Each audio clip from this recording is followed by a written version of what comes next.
trono. Pai querido, nós agradecemos desde já, Pai, pela palavra, Pai querido, que o Senhor vai enviar através das tuas servas. Agradecemos porque tudo é providenciado pelo Senhor.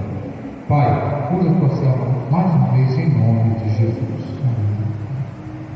Fala da igreja da paz do Senhor. Amém. Eu observei o Ricardo falando, né? Dentre tantas coisas, a Priscila também na sua oportunidade, pastor Val, e eu pedi ali ao Senhor uma palavra, porque hoje ficou de vir uma pessoa novamente, né? Mas como a Priscila falou, é como Deus quer, né? Como eu quero, como os pastores querem, né? Quem direciona o culto é Deus. E aí nós observamos que mesmo em meio à dor, mesmo em meio aos problemas, nossa vida pode estar extremamente atribulada, né? Ainda tem que vir mais um pouquinho. Eu vou deixar uma palavra no livro de 1 Reis, capítulo 19. Vai retratar bem tudo aquilo que foi dito aqui no culto, no decorrer do culto. Vai falar sobre a diversidade de nós cristãos, que não é diferente. Porque às vezes pensamos que porque somos evangélicos, porque somos pessoas que falamos da palavra do Senhor, nós não podemos passar por adversidade, né? Muitas das vezes a gente questiona se estamos no centro da vontade de Deus, se estamos pregando, se estamos evangelizando, se não faltamos um culto, se dobramos o nosso joelho ao amanhecer e agradecemos ao Senhor, achamos que não devemos passar adversidade.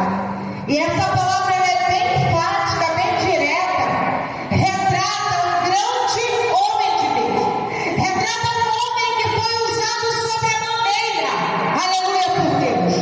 1 Reis capítulo 19, que diz assim: e Acabe fez saber a Jezabel tudo quanto Elias havia feito, e como totalmente matara todos os profetas da espada. Então Jezabel mandou um mensageiro a Elias, a dizer: assim me faço os deuses, e outro tanto, se de certa manhã a estas horas não puser a tua vida como a de um deles. O que vendo ele se levantou e para escapar com vida se foi, e veio a Berseba, que é de Judá, e deixou ali o seu moço, e ele se foi ao deserto, caminho de um dia, e veio e se assentou debaixo de um zimbro, e pediu-lhe em seu ânimo a morte, e disse: já basta, ó Senhor, toma agora a minha vida, pois sou melhor do que meus pais. A igreja pode tomar assento, eu vou continuar lendo, para que nós venhamos a entender todo o desenrolar da palavra. E diz assim: e deitou-se e dormiu debaixo de um zimbro. E eis que então o anjo tornou e lhe disse: levanta-te e come. E olhou e eis que a sua cabeceira estava um pão cozido sobre as brasas e uma botija de água. E comeu e bebeu e tornou a deitar-se. E o anjo do Senhor tornou segunda vez e o tocou e disse: levanta-te e come, porque muito comprido te será o caminho. Levantou-se, pois, e comeu e bebeu, e com força daquela comida caminhou 40 dias e 40 noites até Horebe, um monte de Deus. E ali entrou numa caverna e passou ali a noite. E eis que as palavras do Senhor veio a ele e lhe disse: que fazes aqui, Elias? E ele disse: tenho sido muito zeloso pelo Senhor, Deus dos exércitos, porque os filhos de Israel deixaram o teu conserto, derribaram os teus altares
E ali o Senhor honrou a palavra de Elias.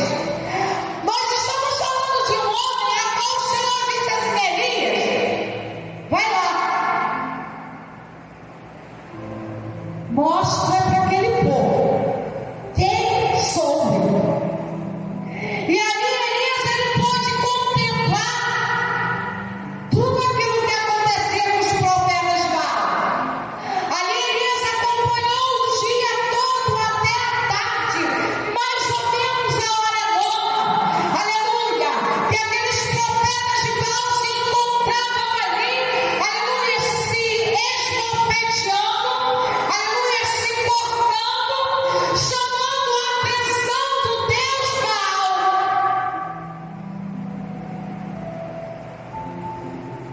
E Elias ali contemplou que o Deus Baal daqueles homens nada poderiam fazer. Porque nós sabemos, quando entendemos a palavra do Senhor, quem é o Senhor? O que o Senhor ele pode fazer, aleluia, através da minha vida, através da tua vida. O pastor Paulo aqui na sua devocional, ele foi bem enfático, bem direto, quando ele disse que aquilo que Deus nos dá é Deus que nos dá. Porque por nós não temos nada, nós não somos nada, nós não chegamos a lugar nenhum. Jeremias, quando vai ali ao encontro daquela muralha, ele diz a frase: se Deus não for comigo, eu não vou. Eu vejo aqui Elias observando aqueles homens se massacrando, se cortando, se açoitando para chamar a atenção de um Deus que não dá importância àqueles que o servem. E Elias chegou a dizer assim: olha, gritem mais alto. Quem sabe o Deus de vocês que está dormindo? E Deus, ele é Deus do sobrenatural. Ele é Deus da surpresa. Ele é Deus do impossível. Ele é Deus que age quando diz assim: olha só, desiste porque não vai acontecer. Ele é Deus que lhe toca na esquina só por fôlego da vida. Aleluia! Esse é o Deus que nós servimos. Ele é Deus que passa na porteira de uma cidade e ele vê aquela mulher viúva, condoído, se condói daquela mulher. Ele olha para o íntimo daquela mulher. Esse é o Deus que nós servimos, que consegue contemplar nosso interior, a nossa alma, o nosso espírito. É por isso que muitas das vezes nós blasfemamos diante de Deus. Nós falamos coisas que não é para serem ditas, mas o Senhor, ele vem nos perdoando. Ele é um Deus tão misericordioso que ele tem dado tempo em cima de outro tempo para aqueles que estão ao nosso redor se convertam a ele. Aí Elias vem de todo um cenário. Elias desce a fio de espada todo o profeta de Baal, com Deus autorizando, com Deus na frente. E agora bate medo, Elias, como é que pode? Você vê um homem que deceta a fio de espada, vários homens, vários profetas de Baal, homem com autoridade, homem que diz assim: não vai haver chuva, e acontecia, homem que toca sobre a capa do rio, e o rio se abre para que ele atravesse, homem, aleluia, que se debruça em cima de uma criança, e o Senhor, aleluia, pela misericórdia,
Porque isso não foi doença que surgiu agora. E ao contrário do que eles falam, isso não é demônio. Se nós formos ler ali sobre as lutas, as guerras de Davi, nós vemos que alguns homens de Davi também sofriam, porque iam guerrear, aleluia, e quantos morriam ali, quantos ficavam para trás porque perdiam a sua vida, e eles tinham que chegar até um determinado local, aleluia, para avisar os familiares. Não foi diferente com a vida de Elias. A Bíblia vai dizer que Elias se esconde. A Bíblia vai dizer que o Senhor envia um anjo para que Elias, ele coma, ele se abasteça. Mas, meu irmão, o Senhor não sabia que Elias ia se esconder, sabia. Porque Deus é onisciente, onipotente, onipresente. Satanás, ele precisa, aleluia, dos anjos caídos que o acompanharam para ver o que está acontecendo no mundo inteiro. Só que nós temos um Deus que o que ele enxerga que está acontecendo aqui hoje, ele enxerga o que está acontecendo na China, na Coreia, nos Estados Unidos. Esse é o Deus a qual nós servimos. E a Bíblia vai dizer que o Senhor, ele manda um anjo, aleluia, para alimentar, para cuidar de eles. Porque o Senhor, ele sempre manda o refrigério. Como é a forma de refrigério que o Senhor tem mandado pela sua vida? Aleluia, irmãos se prostrando para orar pela sua vida.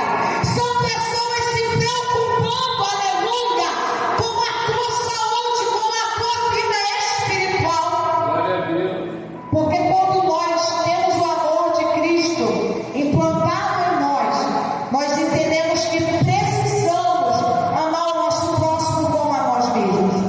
Aqui Elias, ele foge.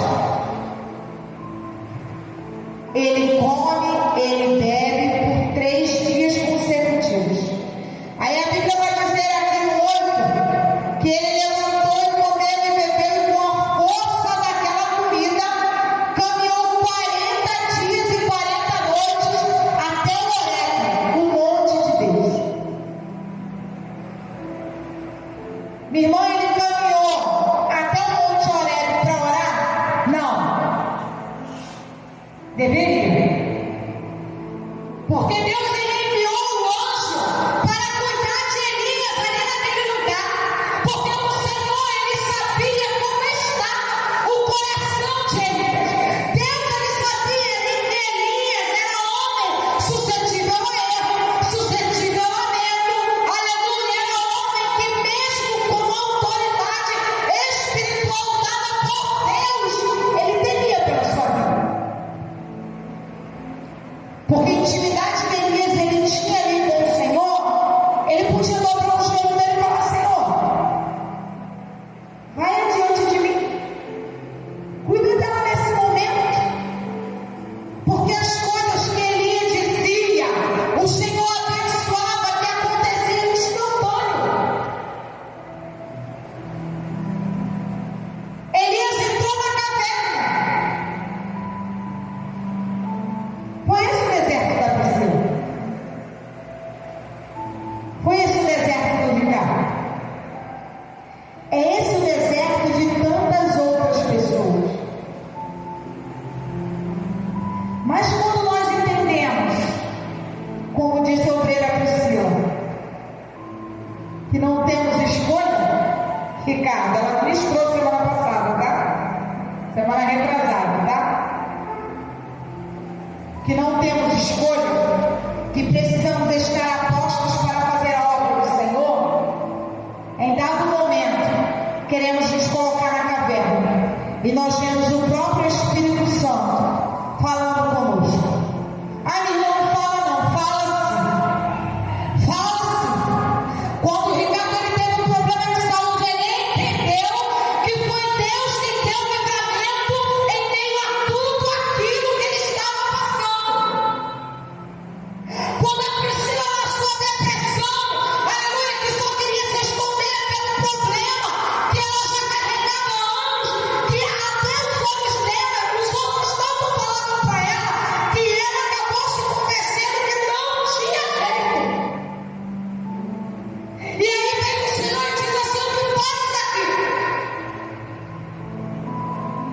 Sai daí. Eu te mandei se esconder. Eu te chamei para uma obra. Eu não te chamei para ficar escondido. Mas nós sabemos que toda a trajetória da caverna, sempre Satanás ele vai vir. E aqui não foi diferente. A Bíblia diz, olha só, no 11, e ele lhe disse: sai para fora, ponte neste monte perante a face do Senhor. E este passava o Senhor, como também um grande e forte vento, que fendia os montes e quebrava as penhas diante da face do Senhor. Porém, o Senhor não estava no vento. Primeira vez. Depois do vento, um terremoto. Também o Senhor não estava no terremoto. Segunda vez. Depois do terremoto, um fogo. Porém, também não estava no fogo. E depois do fogo, uma voz mansa e delicada. Sabe por quê, igreja? Porque Deus ele não vai falar com você no meio do teu deserto. Te acredite. Porque Deus não vai falar com você no meio do teu deserto, dizendo assim: o que você está pensando?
E aí foi enterrado.